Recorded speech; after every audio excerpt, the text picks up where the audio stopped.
Hello guys, आप सभी का स्वागत है आपके अपने चैनल चैंपियन में। तो गाइस, आज हम बात करेंगे जो सीजीएल और सीएचएसएल जो 2025 का जो हमारा एग्ज़ाम होने वाला है जून और जुलाई में।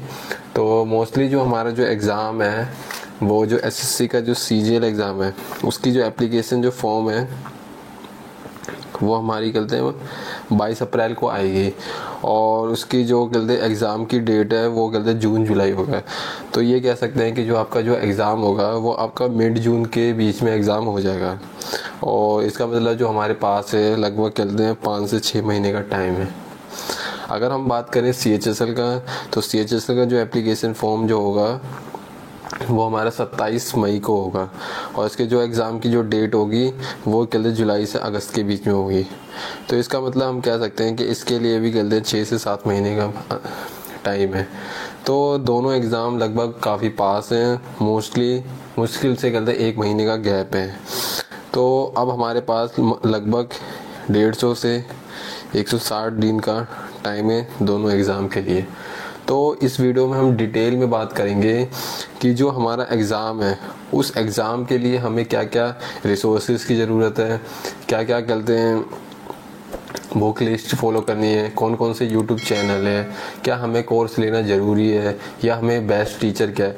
मैं आपको गारंटी कह रहा हूँ, आपने ये वीडियो देख ली, आपको किसी भी वीडियो देखने की ज़रूरत नहीं होगी। और जो जो मैंने फॉलो करा था, जो जो चीज़ें मुझे जहाँ तक लगती है कि जो वैलिड है, वो सारी चीज़ों को मैंने बिल्कुल डिटेल में एक्सप्लेन करा है। आपको बस एक बार इस वीडियो को ढंग से देखना है, अपनी नोटबुक लेके बैठो। अगर आप नोटबुक को नहीं लेना चाहते तो आप मेरा जो टेलीग्राम का चैनल है उसमें मैं ये आपकी गलती जो पीपीटी है वो आपको मतलब शेयर कर दूंगा, या तो आप उसको अपने पास रखना या अपनी नोटबुक एक बनाओ और उसमें गलते पॉइंट जैसे जैसे मैं आपको बता रहा हूँ सबको आपको कहते हैं नोट डाउन करना है। और ये अगर आप मेरे को कहते हैं इंस्टाग्राम में फॉलो करना चाहते हो तो ये मेरा इंस्टाग्राम का आईडी है। तो ये मेरे बारे में ब्रीफ डिस्कशन इंट्रोडक्शन है। तो अब जो हम बात करेंगे कि इस जो वीडियो में हम किस किस पॉइंट के ऊपर मेजरली डिस्कस करेंगे और हम एक एक चीज़ को आपको देखना कि मैं एक एक चीज़ को बहुत ध्यान से, बहुत प्रॉपर तरीके से और पूरे टाइम को ध्यान में रख के आपको बताऊंगा कि हमें क्या क्या चीज़ें करनी है और क्या क्या चीज़ें नहीं करनी। तो सबसे पहले हम बात करेंगे कि जो हमारा टाइम पीरियड है 150 से जो 160-65 दिन का जो हमारे पे टाइम है उसमें हम अपने सिलेबस को कैसे कंप्लीट कर सकें, क्योंकि सिलेबस कंप्लीट करना टाइम लिमिट में भी ये एक कहते हैं एक चैलेंजिंग है। तो मैं आपको बताऊंगा कि किस चीज़ों पे आपको फोकस करना है और किन किन चीज़ों पे आपको फोकस नहीं करना। और उसके बाद मैं आपको बताऊंगा कि हमें क्या क्या फ्री मटेरियल यूज़ करने हैं, किन किन पीडीएफ का यूज़ करना है, कौन से वाईटी चैनल जो यूट्यूब चैनल है आपको ये फॉलो करना है, जिससे आपको कहते हैं भटकने की ज़रूरत नहीं पड़ेगी। अगर आप फर्स्ट टाइम एग्ज़ाम दे रहे हो, अगर आप कहते हैं एक्सपीरियंस हुई, आपको 2-3 साल एग्ज़ाम देते हो गया, तो उस वाले केस में तो आपको कोई दिक्कत नहीं होगी क्योंकि आपको कहते हैं काफ़ी नॉलेज होगी। और हम ये भी बात करेंगे कि किस टीचर को फॉलो करना चाहिए और कौन सी बुक लिस्ट फॉलो करनी चाहिए। इन सारी चीज़ों के बारे में आपको एक एक डिटेल में बताऊंगा कि कैसे हमें ये सारी चीज़ें करनी है। फिर बात बता रहूँगा कि अगर हमें सिलेबस कंप्लीट करना है तो हमारे पास अब टाइम लिमिट काफ़ी लिमिट है। तो मैं इस टाइम लिमिट में मैं कहते हैं सब्जेक्ट वाइज कहते हैं किस टॉपिक की इम्पोर्टेंस ज़्यादा है और किस टॉपिक की इम्पोर्टेंस कम है, उसके बारे में आपको बताऊंगा कि कौन से टॉपिक की वेटेज ज़्यादा है, कौन से टॉपिक की वेटेज कम है।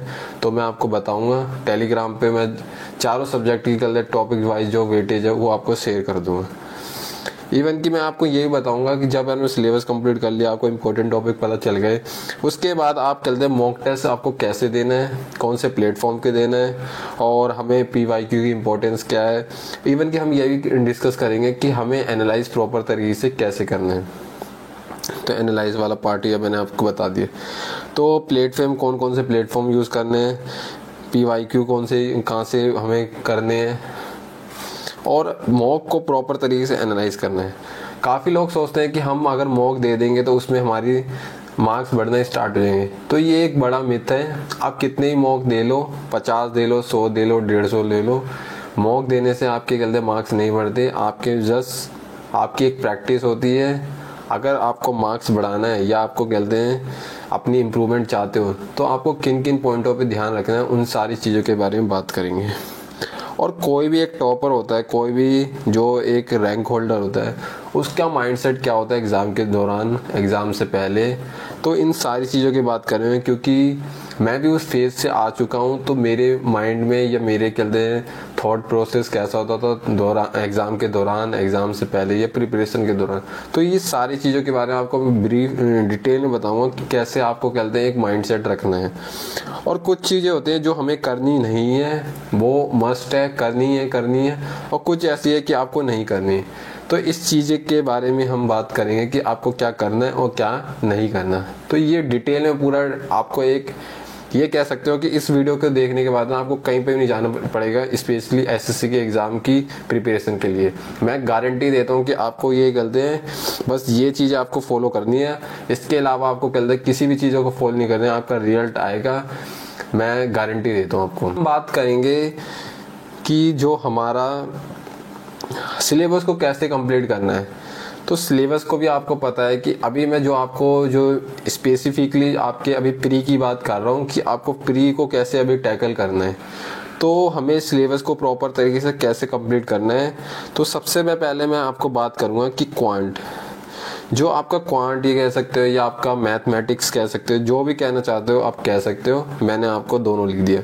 तो आपको इस चीज़ को कैसे टैकल करना है, क्योंकि काफ़ी लोग कहते हैं नॉन कॉमर्स बैकग्राउंड या बीटेक बैकग्राउंड के नहीं होते, कुछ बीए बैकग्राउंड होते हैं, तो उनको काफ़ी चैलेंज फेस करना पड़ता है, या काफ़ियों की जो मैथमेटिक्स होती है वो थोड़ी वीक होती है। तो उनको कैसे टैकल करना है। और ज़रूरी नहीं है कि आपको कहते हैं कोर्स लोगे तभी आपका सिलेक्शन होगा। मैं आपके सामने एक कहते हैं जीता जागता एग्जाम्पल हूँ। मैंने भी किसी का भी कभी कोर्स नहीं लिया, मैंने भी कहते यूट्यूब से पढ़ के ही कहते हैं सिलेक्शन लिया है। तो मैं आपको बताऊंगा कि आपको फ्री रिसोर्सेज यूज़ करके भी आप कहते हैं एक अच्छा एग्ज़ाम निकाल सकते हैं, अच्छी रैंक के साथ निकाल सकते हो। तो ऐसा कोई नहीं है कि आप जब कहते हैं किसी का कोर्स लोगे या किसी के भक्त बनोगे तभी आपके कहते हैं मार्क्स आएंगे, ऐसा कुछ नहीं है। आपको बस अपना थोड़ा दिमाग लगाना है, थोड़ा अपने बारे में सोचना है। सबसे पहले बात करूँगा कि हमें कोर्स लेना चाहिए या YT चैनल से इनफ है। मैं गाइस ये कहता हूँ कि YouTube चैनल पे काफ़ी कंटेंट है, बस दिक्कत एक है कि कंटेंट तो बहुत है पर वो एक ऑर्गेनाइज वे में नहीं है। अगर आपको कोई लिस्ट प्लेलिस्ट या कोई टीचर की प्लेलिस्ट आपको एक ऑर्गेनाइज वे में या सीक्वेंस वे में मिल जाएगी तो इससे वेल एंड गुड कुछ नहीं है। तो अगर कोई आपको कहते हैं प्लेलिस्ट मिल रही है तो इट इज़ गुड, अगर नहीं मिल रही तो मैं कह रहा हूँ कि आप कोर्स लेना ज़्यादा समझदारी है। क्योंकि अगर एक बार आपने कोर्स ले लिया उसके बाद आपको कहीं भटकना नहीं पड़ेगा। आपको जस्ट कहते हैं VOD यूज़ करनी है, आपको लाइव क्लासेस यूज़ नहीं करनी। VOD में क्या होगा कि आपकी क्लासेस रिकॉर्डेड होगी, आप जितना मर्जी चाहे उसे रिपीट मोड में यूज़ कर सकते हैं। लाइव क्लास में क्या होता है कि आप उसमें बातें ज़्यादा होती है फालतू की, और काम की जो चीज़ होती है वो कम होती है। तो आपको VOD कोर्स लेना है। और आजकल ये भी कोर्स जो इतना महंगा नहीं है, 1500 या 1000 तक का आपका आ जाता है। अब कोई भी टीचर है मार्केट में, अब टीचर तो काफ़ी हैं, सबके नाम फेमस हैं। आभास सैनी सर हैं, गगन प्रताप है, मोहित गोयल है, इवन कोचिंग के जो भूतेश सर है, काफ़ी सर हैं। पर आपको हर टीचर हर मेंटर आपके लिए परफेक्ट नहीं होगा। कुछ टीचर ऐसे हैं वो आपकी लोगों के लिए अच्छे होंगे पर आपके लिए हिसाब से नहीं होंगे। तो टीचर भी सिलेक्शन करना आपका एक कहते हैं सिलेक्शन का पार्ट है। तो आपको कहते हैं टीचर काफ़ी वाइजली यूज़ करना है। मैं आपको एक तरीका बताऊंगा, ये कह सकते हो कि आपको एक टिप दूंगा कि आपको टीचर को कैसे दें। कोई भी टीचर है ना, उसकी कहते हैं फ्री की कहते हैं जो यूट्यूब वीडियो उसको देखो, और देखने के बाद उसके अगर आपको PY के क्वेश्चन सॉल्व हो रहे हैं तो इसका मतलब क्या है कि आप कहते हैं उस टीचर के साथ कंफर्टेबल है, या उन टीचर के साथ आपकी जो उनकी टीचिंग स्किल्स है उनके साथ आपको कहते हैं कंफर्टेबल हो। अगर आपको लग रहा है कि मैं इन टीचर के हिसाब से एडजस्ट नहीं कर पा रहा है, क्योंकि ये जो टीचर के साथ आपको पढ़ना है वो जस्ट 1-2 महीने नहीं पढ़ना है, ये आपको कहते हैं सिलेक्शन डिसाइड करेगा। अगर आपको आपने प्रॉपर परफेक्ट टीचर या जो आपके कहते हैं सूट नहीं करता टीचर, अगर उसके साथ आपने कहते हैं कोर्स ले लिया तो आपका पैसा तो वेस्ट जाएगा, उसकी कोई दिक्कत नहीं है, पर जो आपका टाइम वेस्ट जाएगा उसका कहते कोई कहते कंपनसेट नहीं है, क्योंकि आपके पास इस टाइम कहते लिमिटेड टाइम है और इस लिमिटेड टाइम में आप कहते हिट एंड ट्रायल नहीं कर सकते।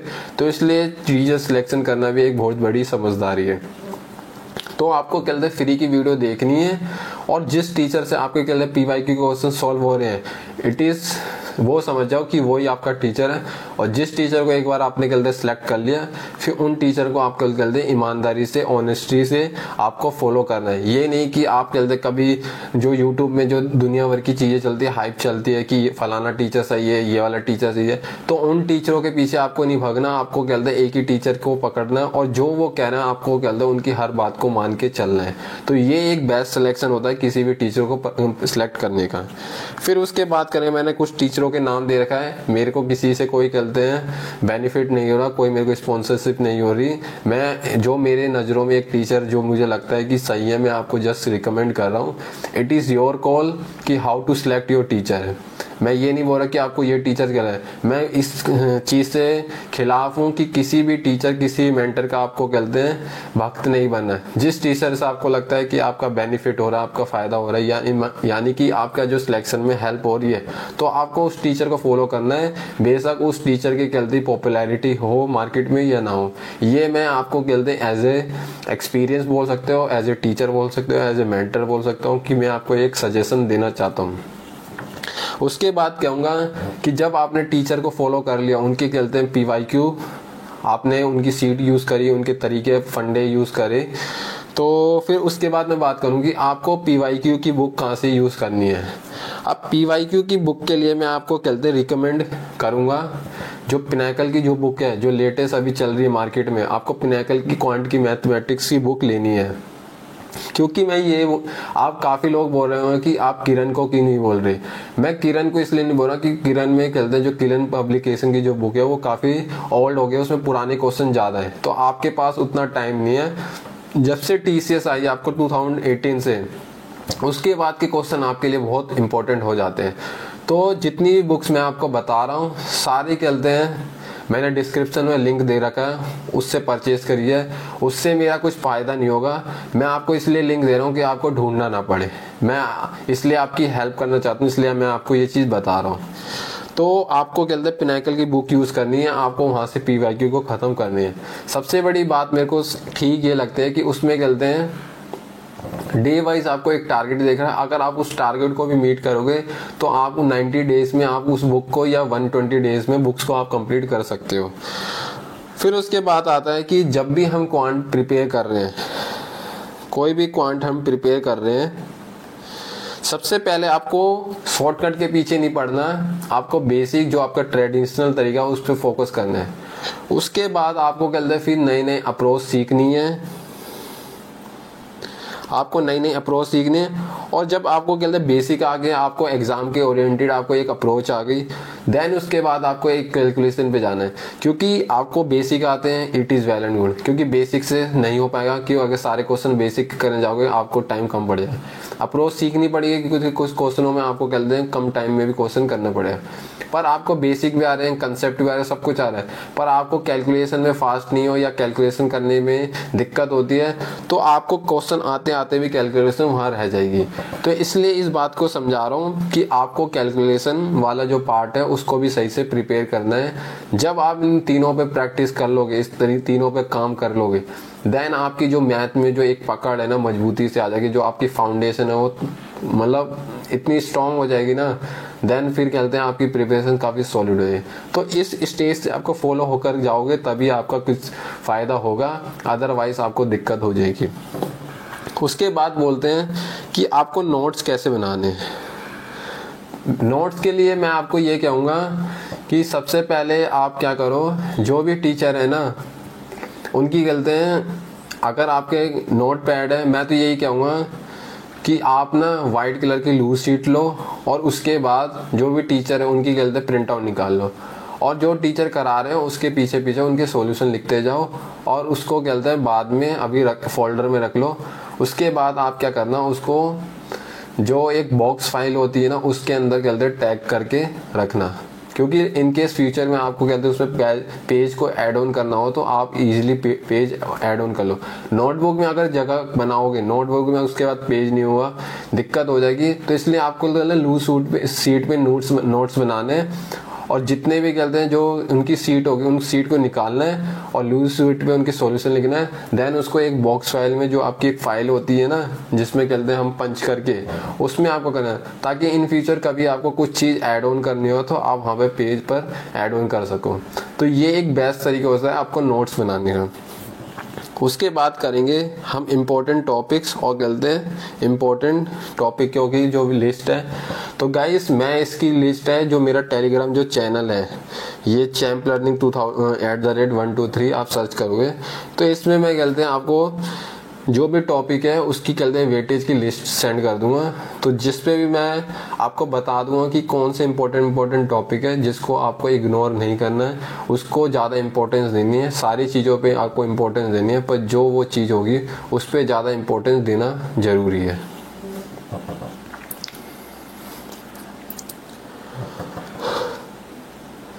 अब हम बात करेंगे हमारा जो रीजनिंग इजी कह सकते हो, पर आपको इसको इग्नोर नहीं करना, क्योंकि रीजनिंग इजी का मतलब ये नहीं है कि आप इसको पढ़ो ना, क्योंकि आजकल एग्ज़ाम में इम्पोर्टेंस इतनी बढ़ी है कि आपको हर टॉपिक को एक अच्छे लेवल पे प्रिपेयर करना होगा। तो रीजनिंग के लिए मैं आपको यही कहूँगा, आपको कोर्स लेने की ज़रूरत नहीं है। मैं आपको जो तरीका बताऊँगा, अगर आपने वो फॉलो कर लिया, आपकी कम टाइम में आपकी रीजनिंग की जो प्रिपरेशन होगी वो सॉलिड हो जाएगी। ये मैं आपको डैम श्योर कह रहा हूँ कि वो सॉलिड होगी तो होगी। तो सबसे पहले जो मैं आपको बताऊंगा, आपको 2-3 ना जो PYQ के सेक्शनल टेस्ट देने हैं। कोई भी सेक्शनल टेस्ट दे दो किसी भी एग्जाम का, PYQ का, प्रीवियस ईयर का जो भी उसका एग्जाम का होगा, सेक्शनल टेस्ट दो। उसके बाद आपको पता चल जाएगा कि 3-4 टॉपिक ऐसे होंगे या कुछ गिने चुने टॉपिक होंगे आपको गलते हैं दिक्कत दे रही हैं।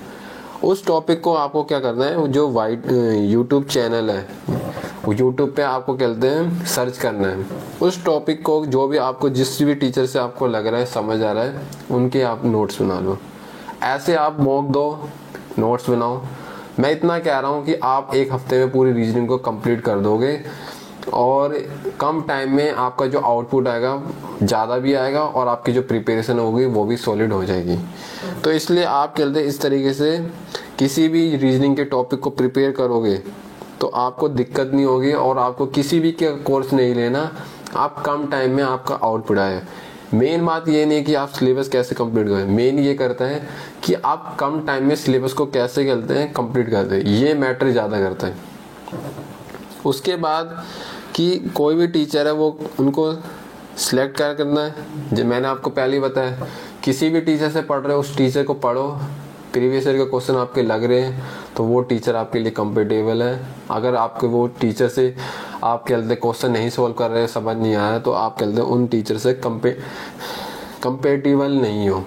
तो इसलिए जो मेरे नज़र में 2-3 टीचर हैं, एक तो राहुल मिश्रा सर हैं, ये इनका एक DC ऐप है या चैनल कह सकते हो, करंट अफेयर आप पढ़ाते हैं, और एक इवेंट कोचिंग पे भी सर हैं, उनसे पढ़ सकते हैं। दूसरा पीयूष सर हैं जो करियर व्हील पे जो सर हैं, उनसे भी आप कहते पढ़ सकते हैं। ये टीचर मैं आपको रिकमेंड कर रहा हूँ, ये आपके ऊपर चॉइस है, आप किस टीचर के साथ कंफर्टेबल हो।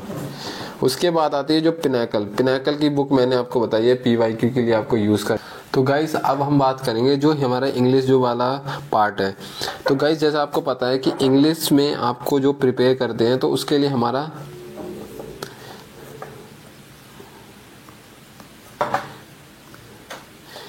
तीन कहते एरिया वो हमें कवर करना पड़ता है। एक हमारा होता है कॉम्प्रिहेंशन, दूसरा हमारा वोकैब और तीसरा होता है हमारा ग्रामर।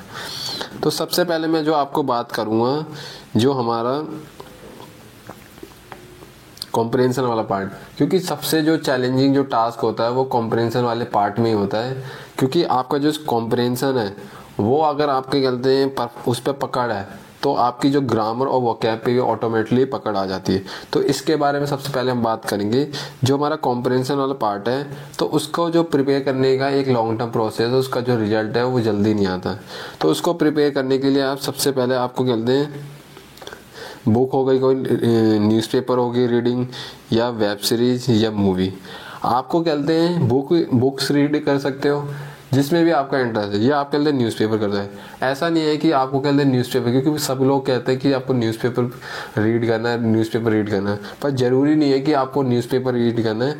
अगर आपका इंटरेस्ट अगर बुक्स हो गया, फिक्सन हो गई, नॉन फिक्सन हो गई, या कॉमिक्स हो गई, कोई भी मटेरियल हो गया रीडिंग का, उसमें अगर इंटरेस्ट है आप उसको भी करोगे तो उसमें भी आपका ये कहते हैं अच्छा कहते हैं रिजल्ट आएगा। दूसरा मैं आपको ये रिकमेंड करूँगा, क्योंकि जब भी हम अपने कॉम्प्रहेंशन या कि जब अपने जो समझने वाली जो पोटेंशियल है या समझने की जो हमारी क्षमता है उसको इम्प्रूव करने के लिए आपको इंग्लिश का जो इन्वायरमेंट है उससे गिरना है। तो दूसरा आपको जो वेब सीरीज हो गया या मूवी होगी, आपको वीकेंड में वेब सीरीज और मूवी भी देखना चाहिए, जिससे आपकी जो कॉम्प्रहेंशन की जो स्किल है वो भी क्या होगी, टाइम टू टाइम इम्प्रूव होगी। अब चलते, ये तो कॉम्प्रहेंशन वाला पार्ट हो गया।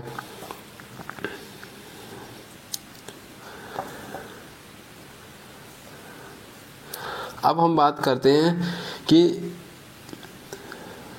अब इसको प्रिपेयर करने के लिए जो आपका ये कॉम्प्रहेंशन के लिए, तो ये तो आपको टाइम टू टाइम करना ही है। ये तो आपको डेली रीडिंग करनी है और न्यूज़पेपर पढ़ना है, और वीकेंड में आपको कहते हैं मूवी और वेब सीरीज देखनी है। और साथ ही साथ आपको जो प्रैक्टिस के लिए, अगर आपको लगता है कि आपका जो रीडिंग कॉम्प्रहेंशन हो गया, ये क्लोज टेस्ट हो गया, या PYQ हो गया, अगर इसमें आपकी कहते पकड़ नहीं है, तो मैं आपको एक बुक रिकमेंड करूँगा। अगर आपने उस बुक को ले लिया या उस सब्जेक्ट की या उस टॉपिक की बुक ले लिया, तो आपकी जो इम्प्रूवमेंट है काफ़ी अच्छी हो जाएगी।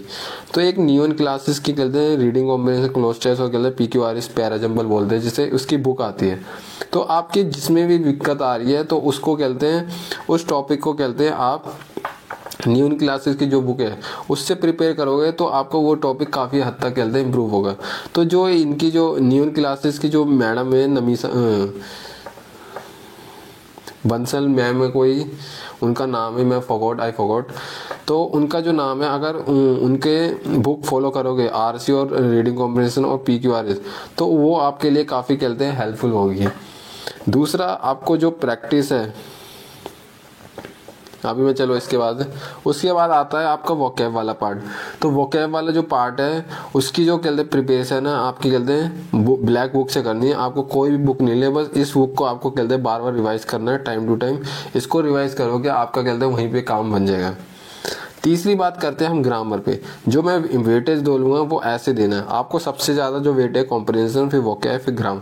पर काफ़ी लोग कहते हैं जो इनके जिसका भी एग्जाम क्लियर नहीं आ रहा या जिसको कहते प्रॉब्लम होती है, उनका जो कहते हैं सीक्वेंस होता है वो पहले ग्रामर पे देते हैं, फिर वोकैब पे देते हैं, कॉम्प्रहेंशन वाले पार्ट को इग्नोर करते हैं। और जब भी सबसे ज़्यादा वेटेज जो इसका होता है, तो इसलिए सबसे ज़्यादा लोग इंग्लिश में जो मार खाते हैं वो यही खाते हैं।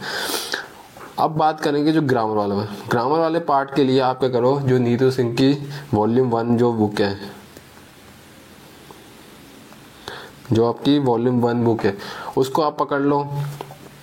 और कहते हैं अगर आपको कोई टीचर देखना है, या तो आप कहते हैं अमन वशिष्ठ जो सर है हमारे वो, या तरुण ग्रोवर एक कहते हैं इंग्लिश के टीचर हैं। ग्रामर के लिए आप कहते हैं उन टीचर के पास जा सकते हो, या आप कहते हैं नीतू सिंह जो मैम है उनसे भी ग्रामर पढ़ सकते हैं। तो ये आपकी कहते हैं ग्रामर के लिए बुक, और ये आपके टीचर। अगर आपको कहते हैं ग्रामर की मिक्स प्रैक्टिस करनी है, अलग अलग डिफरेंट एग्जाम की, तो आपके पास एक कहते हैं मिरर टू कॉमन एरर एक बुक आती है ग्रामर की, उससे अगर आप पढ़ोगे तो उससे भी आपका कहते हैं बात बन जाएगी। अब तीसरी बात आती है कि हमें जो PYQ, जो हमारा रीडिंग कॉम्प्रहेंशन हो गया, वोकैब हो गया, ग्रामर, इसका अगर हमें कहते हैं PYQ कहते हैं बुक यूज़ करनी है, तो या तो आप किरण कर सकते हो या पिनाकल करते हैं। इंग्लिश के लिए मैं कह सकता हूँ कि आप दोनों में से कोई भी कर सकते हैं, दोनों बेस्ट है। तो दोनों में से आप अपने अकॉर्डिंग देख लेना कौन सा। अगर आपको किसी बुक का कहते हैं परचेज करने का लिंक है, डिस्क्रिप्शन में आपका लिंक होगा, वहाँ से आप कहते हैं लिंक को एक्सेस कीजिए, आपको डायरेक्ट कहते हैं परचेज कर लोगे, आपको कोई प्रॉब्लम नहीं होगी। तो ये आपकी थी इंग्लिश की स्ट्रैटेजी। इंग्लिश की स्ट्रैटेजी आपको कुछ नहीं करना, आपको कहते हैं comprehension, vocab, grammar, comprehension book reading, और कहते हैं movie web series, black book के लिए वोकैब के लिए ब्लैक बुक, ग्रामर के लिए Neetu Singh volume 1, mirror to common error, teacher मैंने आपको बताई दी है। और आपको कहते हैं मिक्स प्रैक्टिस के लिए मैं लिटरली कह रहा हूँ, आपने ये फॉलो कर लिया, आपको इंग्लिश में बिल्कुल प्रॉब्लम नहीं आ गया, आप इंग्लिश में फुल मार्क्स रख सकते हो। आप इतना इसमें पावरफुल है ये तरीका, तो आपको इसको बस फॉलो करना, आपको कहीं नहीं भटका। मैं जो भी बता रहा हूँ, टू बी ऑनेस्ट, जो बता रहा, जो मैंने करा वो सच बता रहा हूँ मैं। अब हम बात करेंगे जनरल अवेयरनेस। पहले हमारा जो सिलेक्शन होता था वो 3 एरिया को फोकस करते थे, सिलेक्शन हो जाता है। But time has now the time has been change, because GK जो एक ऐसा पार्ट है और स्टैटिक, और यह आपका क्या कहते हो, थोड़ा गाइस ये स्लाइड में थोड़ी प्रॉब्लम हो गई है, आपका कहते हैं करंट अफेयर।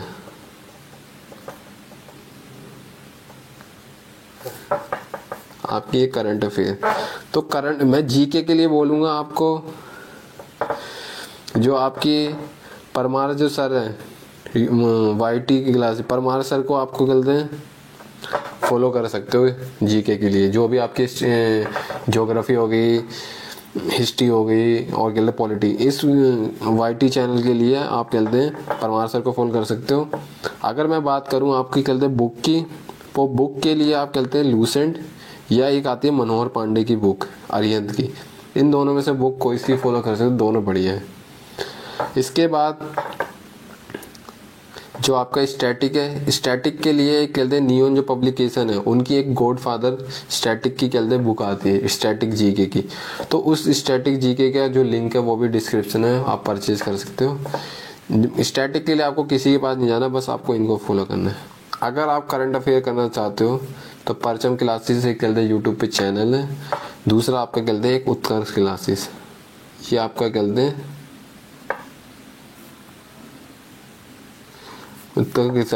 ये उत्कर्ष क्लासेस आप हिंदी के लिए और ये परचम। पर मैं गाइस ये बोलूँगा कि आजकल जो करंट अफेयर का वेटेज इतना नहीं आ रहा जितना पहले आता था, पर आप बहुत अच्छा स्कोर कर सकते हो, या आपके कहते ये दोनों कहते टॉपिक बहुत परफेक्ट है, तब आप इस पे जाना, आप इस पे ज़्यादा टाइम वेस्ट मत करना। इसलिए मैं कहूँगा कि जीके के लिए आप परमार सर को फॉलो कर सकते हो, वीडियो के लिए, कंसेप्ट क्लियरिटी के लिए, बुक के लिए मनोहर पांडे और लूसेंट, स्टैटिक के लिए आपकी गलती जो नियोन की जो बुक है गॉड फादर वो यूज़ कर सकते हैं, करंट अफेयर के लिए दोनों चैनल। अब बात आती है कि आपको मिक्स प्रैक्टिस करनी है PYQ की, तो मैं कहूँगा या तो किरण जो पब्लिकेशन की वो और पिनाकल, इन दोनों का ये आपकी जो जीके की जो स्ट्रैटेजी है, इसमें ईजिली आपकी जो प्री में 40+ आराम से आ सकते हैं, या मैं कह सकता हूँ अगर बहुत कम से कम 35+ आपके आराम से आ सकते हैं। बात करेंगे कि जो हमारा मॉक टेस्ट को देखना, उसको एनालाइज करना और उसके बेस पे अपनी इम्प्रूवमेंट करना, सारी चीज़ें कहते हैं काफ़ी डिफरेंट है। तो मैं बताऊंगा कि आपको जब मॉक टेस्ट दे रहे हो, सबसे पहले आपको मैं बताऊंगा कि मॉक टेस्ट देना क्या है। मैं बोल रहा हूँ कि आपको जो टेक्स्ट बुक है ना वो आपके लिए सफिशिएंट है, बाकी जो भी लाइव मौका है उसको दो, बाकी किसी भी झोल में मत पड़ो। टेक्स्ट बुक को मेरा कहते हैं डिस्क्रिप्शन में कूपन है, उसका यूज़ कीजिए। सबसे बड़ी बात मेरे को सही ये लगती है कि टेक्स्ट बुक का जो कहते हैं जो इसमें एक एग्जाम के नहीं आपके पास होंगे, आपके सारे एग्जाम के मॉक टेस्ट के साथ साथ आपके पास क्या होगा PYQ के होंगे, वो भी कहते हैं आपके एग्जाम के फॉर्मेट। तो ये सबसे बढ़िया मेरे को फीचर लगता है। तो आप कहते हैं अगर आपको डिस्काउंट चाहिए तो डिस्क्रिप्शन में आपका लिंक है या कोड है, मेरा कूपन कोड, उसको कहते हैं सर्च करना, मतलब जब टाइप करोगे तो आपको एक डिस्काउंट मिल जाएगा 10 से 12% का। उसके बाद हमें ये तो आपका हो गया मॉक कौन से देने। मेनली आप अभी स्टार्टिंग में जब मॉक दोगे वो आपको कहते हैं PYQ के देने हैं। उसके बाद जब आपकी तैयारी अच्छी हो जाए, जब जो कहते हैं फुल मॉक होते हैं इंस्टीट्यूट के, तो उनके मॉक आपको देने हैं। तो पहले PYQ पे आपको ज़्यादा फोकस करना है। अब कहते हैं जब आप मॉक दे रहे हो, ये तो बात होगी मॉक कौन से देने और मॉक पहले कौन से देना, फिर उसके बाद कौन देना। फिर उसके बाद हम बात करेंगे जो मॉक देने की एनालाइज कैसे करना है। सारा जो खेल है वो यहीं पर है, आपका जो सिलेक्शन और ना सिलेक्शन होने के बाद ये यहीं पे होगा कि आपकी इंप्रूवमेंट कितनी जल्दी होगी। किसी को अगर आप प्रॉपर तरीके से एनालाइज नहीं करो, आपको 2 साल लग सकते हैं, 3 साल लग सकते हैं, 4 लग सकते हैं, पर आपकी एनालाइज प्रॉपर तरीके से करो, उस पर काम कर रहे हो, तो आपकी जो टाइम है काफ़ी कम हो जाएगा। अब बात करते हैं कि कोई भी मॉक है उसको प्रॉपर तरीके से एनालाइज कैसे है। आपको हमेशा परसेंटाइल पे फोकस करना है रेदर देन मार्क्स पे, क्योंकि मार्क्स तो आपके फ्लक्चुएट होते जाएंगे अकॉर्डिंग टू मॉक, क्योंकि कोई मॉक इजी है, कोई मॉक खेलते टफ है। उसके बाद हम बात करेंगे एक्यूरेसी पे। तो एक्यूरेसी पे आपको देखना है, आपको देखना है कि सिली मिस्टेक क्यों हो रही है, आपको ध्यान से क्वेश्चन नहीं पढ़ रहे, या क्वेश्चन ध्यान से तो पढ़ रहे हो पर उसको खेलते हैं प्रॉपर तरीके से खेलते हैं, पढ़ नहीं रहे या जल्दबाजी कर रहे हो। तो ये सारा आपको रीज़न फाइंड आउट करना है। उसके बाद खेलते हैं आपको खेलते हैं जो आपके एवरेज टाइम से आपको जिस क्वेश्चन में टाइम लग रहा है उस क्वेश्चन को कहते हैं दोबारा सोल्व कीजिए और कोशिश करो उसके तरीके फाइंड करो कि आपको कहते हैं इसका क्या तरीका हो सकता है जिसको मेरे को टाइम कम लगे। तो ये आपको कहते हैं ध्यान देना है। दूसरा, आपको हर मॉक से समझना, आपको हर मॉक से एक लर्निंग मिलनी चाहिए। लर्निंग सबसे पहला आपको क्या होगा, टाइम मैनेजमेंट करना है। दूसरा आपको कहते हैं सिली मिस्टेक अवॉइड करनी है, ये सीखोगे। वीक एरिया पे काम करना है, आपको पता चलेगा किस किस टॉपिक पे आपको काम करना है, किस किस टॉपिक पे काम नहीं करना। आप क्या कहते हैं कोई टॉपिक आपको नया मिल गया या कंसेप्ट नया मिल गया, उसको क्या कहते हैं यूट्यूब पे सर्च करो, बुक से पढ़ो, उसके कहते फोकस करो। उसके बाद जैसे आप कोई क्वेश्चन कर रहे हो, आपको कहते हैं फॉर्मूला याद नहीं हो रहा, इस वजह से आप कहते भूल गए, तो इस वजह से आपको कहते हैं रिवीजन पे भी फोकस करना है। तो ये आपके मॉक से कहते हैं लर्निंग होती है।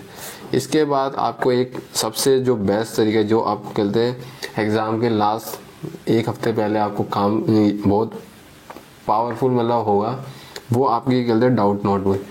ये आप तो या तो आप एक मोटी सी कॉपी बनाओ, उसके 4 पार्ट बना दो, या आप कहते हैं हर सब्जेक्ट की चारों की अलग अलग कॉपी बना लो, इस टॉपिक की अलग अलग नोटबुक बना लो, या जो भी आप इस पे करना क्या है, जो भी आपको मॉक में, क्योंकि आपने जो भी पढ़ा है सब तो कवर हो नहीं पाएगा, तो आप जब नोट डाउन मॉक दो रहे हो तो उस पर कहते हैं अलग अलग चीज़ें आपको मिलेगी, कुछ इंपॉर्टेंट कंसेप्ट मिलेंगे, कुछ फॉर्मूले मिलेंगे, कोई आपको इंग्लिश का रूल मिल जाएगा, कोई आपको कहते हैं लेंथी क्वेश्चन होगा, टफ क्वेश्चन पर वो रेलिवेंट होगा या अभी लेटेस्ट एग्जाम में आए, तो उन सबको आपको नोट डाउन करना है। तो ये सारी चीज़ आपको time to time note down करनी है और रिविजन कर देना है। जब आपके टाइम लास्ट के टाइम में आपको जब लगेगा कि मेरे को क्या पढ़ना है क्या नहीं पढ़ना है, तो आप इन लास्ट के टाइम में इस कॉपी को रिवाइज कर लोगे, क्योंकि ये टॉपिक में वो चीज़ें जो आपकी गलत वीक है या टफ है, अगर आप उसको ही रिवाइज कर लोगे तो आपकी जो वीक टॉपिक आपकी स्ट्रॉन्ग बन जाएगा, फिर आपके मार्क्स ऑटोमेटिकली गलते बढ़ना स्टार्ट कर देंगे। तो ये थी हमारी गलते मॉक की स्ट्रेटेजी। तो गाइस अब हम बात करेंगे जो हमारे कहते हैं कुछ चीज़ें बहुत इम्पोर्टेंट होती है पर लोग कहते हैं उसको नेगलेक्ट करते हैं, ध्यान नहीं देते, वो सोचते हैं कि ऐसे ही है। पर गाइस तैयारी का करने का मतलब ये होता है कि जस्ट वीडियो देखना या लेक्चर देखना या ज़्यादा से ज़्यादा पढ़ाई करना, ये नहीं होता। आपको इसके अलावा भी कुछ चीज़ें करनी पड़ेगी या कुछ चीज़ें नहीं भी करनी पड़ेगी, जो आपकी तैयारी में कहते हैं 4 चांद लगा देंगे, आपको कहते हैं काफ़ी स्मूथली कहते हैं आपकी प्रिपरेशन हो जाएगी। सबसे पहले आपको कहते हैं जब आप डेली 10 से 12 या कहते हैं 8 से 9 घंटे की स्टडी करें तो आपकी लाइफ काफ़ी कहते हैं सेडेंटरी हो जाएगी, यानी मोनोटोनस जैसी लाइफ हो जाएगी। तो आपके लाइफ बॉडी में थोड़ा कहते हैं एक्टिवनेस या कहते हैं आपकी हेल्थ इशू ना आए, क्योंकि आप एक दिन अगर बीमार हो गए तो उससे आपके 1-2 दिन तो खराब जाएंगे, फिर उसके आप कहते हैं आपका फुल पोटेंशियल आने में भी टाइम लगेगा। तो इसलिए कहते हैं आपके कहते हैं सबसे पहले आपको डेली 10 से 15 मिनट आपको एक्सरसाइज करनी है। मैं ये नहीं कह रहा कि आपको जिम जाना है, 10 से 15 मिनट एक्सरसाइज कीजिए, पार्क जाइए या अपने रूम में कर लिए, जो भी आपको सूटेबल लगे वो करना। दूसरा, आपको हेल्दी फूड खाना है, जंक फूड खाना मैं बोलूँगा ये नहीं कि हम पावा या सन्यासी तो है नहीं कि हम जंक फूड नहीं खाएंगे, पर मैं ये कहना चाहूँगा कि जब जंक फूड खा रहे हो उसको कम खाओ, अवॉइड करने की कोशिश करो और कोशिश करो कि चीज़ें अच्छी खाने की, क्योंकि आपकी बॉडी में जैसी चीज़ें जाएगी आपका जो रिजल्ट है वैसे ही आएगा। तीसरा, आपको फोकस रिवीजन पे करना है रेदर देन ज़्यादा से ज़्यादा चीज़ों पे, अलग अलग इंस्टीट्यूट या प्लेटफॉर्म या अलग अलग पीडीएफ को पढ़ने की बजाय आपको सबसे ज़्यादा फोकस आपको जो भी आपने पढ़ रखा है गिना चुना उसी को ज़्यादा परफेक्ट करते रहो, उसी को बार बार करते रहो। तीसरा, आपको कहते हैं जो कैलकुलेशन पे भी आपको डेली कुछ ना कुछ 10 से 15 मिनट टाइम देना है। फॉर्मूले रिवाइज कर लिए, मल्टीप्लाई कर ली, टेबल लर्न कर लिए, स्क्वायर निकालना, क्यूब निकालना, ये चीज़ें आपको डेली करनी चाहिए। डेली मैंने आपको बताया था कि रीडिंग करना है, रीडिंग में न्यूज़पेपर कर सकते हो या नॉवल कर सकते हो, जो भी आपको अच्छा लगे वो डेली आप रीड करो और डेली वोकैब रिवाइज करो। डेली आपको वोकैब रिवाइज करनी है, और वोकैब रिवाइज ये नहीं कि बस आपने ईडियम फ्रेज कर लिया, कम से कम एक दिन में 2 टाइप की वोकैब करो, या तो ईडियम फ्रेज कर लो या 1 वर्ड सब्स्टिट्यूशन कर लो। तो ऐसे 2-2 के पेयर बनाओ, तो इससे क्या होगा कि आप कहते हैं एक दिन में 2 टाइप की वोकैब कर रहे हो। तो ये देखिए कि कुछ चीज़ें आपको करनी चाहिए, अगर आप करोगे ये चीज़ें आपके लिए बहुत हेल्पफुल करेगी, यानी कि आपको कहते हैं जो भीड़ से थोड़ा आगे लेकर आएगी। दूसरा, do not run after collection of PDF या फ्री मटेरियल। बहुत से लोग होते हैं कि अलग अलग चैनल उन्होंने सब्सक्राइब कर लिए और उसमें से कहते हैं मटेरियल इकट्ठे करते जा रहे हैं और अपने कहते हैं मोबाइल को एक कहते हैं ये समझ लो कि स्टोरेज हाउस बना लिया, बस उसको डंप करते जा रहे हैं, डंप करते जा रहे हैं, पर वो उनको खुद नहीं पता कि उन्होंने क्या क्या कर लिया। मैंने भी ये गलतियाँ स्टार्टिंग में करी, मैं तभी आपको ये बता पा रहा हूँ। दूसरा, काफ़ी लोग कहते हैं अलग अलग ग्रुप में ऐड होते हैं, क्वेश्चन दूसरों के सॉल्व करते हैं, अपने आप को दिखाते हैं कि मेरे को ये चीज़ आती है। मुझे आपको किसी को इम्प्रेस नहीं करना, आपको एग्ज़ाम में अच्छा परफॉर्म करना है, इस चीज़ को याद रखना। Don't add in the multiple channel and group. Different type के ग्रुप में मत ऐड करो, रेदर देन आप कहते हैं जो भी 2-3 लोगों का सीरियस, 3-4 लोग जो भी हैं आपको लगता है कि बहुत सीरियस है या अपनी तैयारी को लेकर बहुत मतलब फोकस है या डेडिकेटेड है, उनका 3-4 लोगों का अपना ग्रुप बनाओ और उनके बीच में अपना हेल्दी इन्वायरमेंट रखो, रेदर देन मल्टीपल ग्रुप में ऐड करके या 50 दुनिया भर की गलते हैं उसमें वीडियो आ रही है, कंटेंट आ रहा है, आप उसी में सर्च करने में पूरा टाइम चले जा रहा है। तो गाइज ये थे कुछ डूज एंड कुछ डू नोट्स, मैंने आपको नहीं करना चाहिए। अगर आपको इसके अलावा लग रहा है कि इससे रिलेटेड कोई दूसरी प्रॉब्लम है तो आप कमेंट बॉक्स में कमेंट कर सकते हो, ताकि अगर मैं कमेंट पढ़ूंगा आपके जो डाउट होंगे, दिक्कत होगी, आपको लगता है कि आप किसी प्रॉब्लम में फंसे हुए तो मैं आपको बताऊंगा कि इस प्रॉब्लम से आप कैसे निकल सकते हो और मैंने इसको कैसे टैकल करा था। हमें जब तैयारी कर रहे हैं, किसी भी चीज़ की तैयारी कर रहे हैं, आपका जो एक माइंड सेट होता है, थॉट प्रोसेस होता है, ये जो अपने फील्ड के जो टॉप पे रहते हैं वो कैसा सोचते हैं उसकी तरह आपको सोचना तो पड़ेगा, क्योंकि जब तक आप वैसा सोचेंगे तो आपका रिजल्ट भी वैसा नहीं आ सकता। हमेशा आपको कहते हैं कॉन्फिडेंट रहना है। अप डाउन आएंगे, डाउट आएंगे, नेगेटिविटी आएगी, दूसरे आप पे कहते हैं क्रिटिसाइज करेंगे, पर आपको अपने पोटेंशियल पे कभी भी कहते हैं डाउट नहीं करना, आपको हमेशा कॉन्फिडेंट रहना है। हमेशा आपके अंदर कहते हैं कॉम्पिटिटिव स्पिरिट होनी चाहिए, कि ये वाली भावना होनी चाहिए कि मुझे अपने को अच्छा करना है या दूसरों से इम्प्रूव करना है, आपको करना है। तीसरा पॉइंट ये है कि जो एक मैंने देखा है कि जो काफ़ी लोग होते हैं जो अपने फील्ड में टॉप पे रहते हैं, ये जो इसकी रैंक आती है वो रैंक के लिए सोचते हैं, वो ये नहीं सोचते कि मेरे को बस एग्जाम क्लियर। अगर जब एग्जाम क्लियर करोगे तो अगर एग्जाम की सोचोगे तो आपके एफर्ट वैसे होंगे, और फिर जब एफर्ट वैसे होंगे तो फिर मे भी अगर करते हैं जिस हिसाब से सोच रहे हो उस हिसाब से आपके एफर्ट भी कम हो गए तो आपका सिलेक्शन भी होने चांसेस है। पर आप जब रैंक की सोचोगे, अच्छी पोजीशन की सोचोगे, आप सोचोगे मेरी रैंक इतनी डिजिट में आए, तो कहीं ना कहीं जो आपकी गलती है रैंक की सोचोगे तो आपको एक अच्छी रैंक मिलेगी, मनचाही जॉब तो मिलेगी। तीसरा, फेलियर मिलते रहेंगे, दिक्कत आती रहेगी, परेशानी आती रहेगी, कभी फाइनेंशियली, कभी इमोशनली, कभी सोसाइटी से। तो नेवर गिव अप। आपको गिव अप नहीं करना, आपको लड़ाई करना, उसके सॉल्यूशन देखना है, कैसे आपको कहते प्रॉब्लम को फेस करके आपको निकलना, उसके सॉल्यूशन देखना। Keep on preparing after failure. Failure मिल रहे हैं, सॉल्यूशन देखो क्या सॉल्यूशन हो सकता है, उस सॉल्यूशन के कहते हैं क्या कॉज है, फिर उसके सॉल्यूशन क्या है। आपको इस चीज़ पे फोकस करना rather than कि मैं नहीं कर सकता या मेरी बस की नहीं है या मैं इसके लायक नहीं। आपको ये नहीं सोचना है, सबकी लाइफ में फेलियर आता है, दिक्कत आती है, परेशानी आती है, पर आपको कहते हैं लड़ते रहना, आप स्टिक रहना। कंसिस्टेंसी, काफ़ी लोगों को मैंने देखा है कि कंसिस्टेंसी कुछ दिन पढ़ा, छोड़ दिया, फिर एग्ज़ाम का फॉर्म भर दिया, फिर उसके 1 महीना पहले पढ़ दिया। ऐसे एग्ज़ाम नहीं निकलता गाइस। आपको कहते हैं इतने सारे लोगों से फाइट करनी है तो आपको डेली एक ही काम को करना पड़ेगा, क्योंकि थोड़े टाइम में आपको वो कहते हैं बोरिंग लगेगा, पर वो रियलिटी यही है कि आपको वही काम डेली करना पड़ेगा। अगर डेली मॉक देना तो देना पड़ेगा, अगर मन नहीं है तो फिर भी देना पड़ेगा, क्योंकि आपको करना है तो फिर करना है, छोड़ना नहीं। अगर नहीं कंसिस्टेंट रह सकते मत करो। लाइफ में और भी चीज़ें हैं, ये जरूरी नहीं कि आप गवर्नमेंट जॉब के लिए मे भी आपकी कहते हैं you become for other thing. तो ये मत सोचना कि आप बस कहते एक चीज़ के लिए हो, आप दूसरी चीज़ों के लिए भी हो सकते हो। अगर आप लग रहा है कि यहाँ पे नहीं फिट बैठ पा रहा है, आप छोड़ दो, क्यों अपना टाइम वेस्ट करें, कहीं अपनी एनर्जी वेस्ट यूज़ करिए। उसके बाद आता है कि focus on target non study. काफ़ी लोग बोलते हैं कि सर आप या कोई भी, काफ़ी मैंने लोगों को मिले कि टॉपर कितने घंटे पढ़ते हैं। Guys, number of hours is not just the right answer, right question. आपके डेली आप सोने से पहले टारगेट बनाओ कि कल मेरे को ये करना है और आप वो कर लो। बेशक वो आपको 4 घंटे में हो रहा है, 6 घंटे में, 8। जब आप एक टारगेट सेट करते हो, उसको अचीव कर दो, तो आपको एक डेली कहते हैं एक रिलीफ मिलता है, एक सेटिस्फेक्शन मिलता है कि हाँ मैंने जो सोचा था वो कर लिया। पर नंबर ऑफ आवर्स कर रहे हो तो आपको यही नहीं पता होगा करना क्या है, बस आप पढ़ते जा रहे हो, पढ़ते हैं, तो उसका कोई सेंस नहीं है। तो गाइस इस वीडियो में बस यहीं तक था।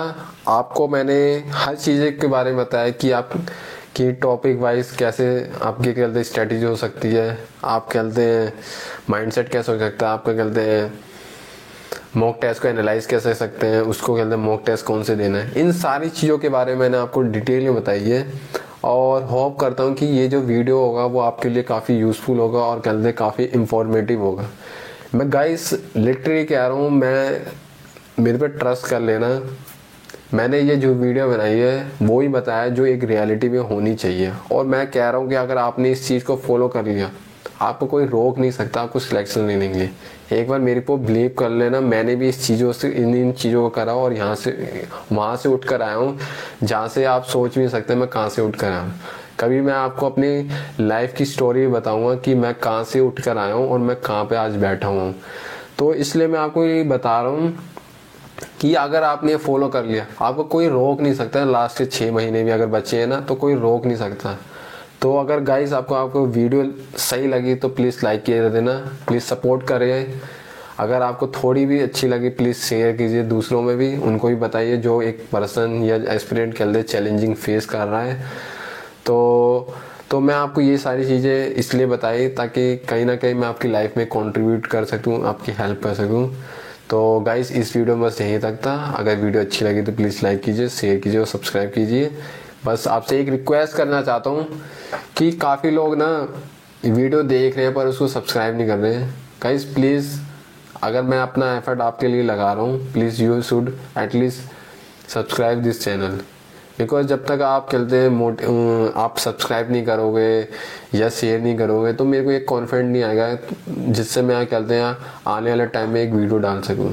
तो इसलिए please help and give your contribution and support to me. Thank you guys, मिलते हैं नेक्स्ट वीडियो में।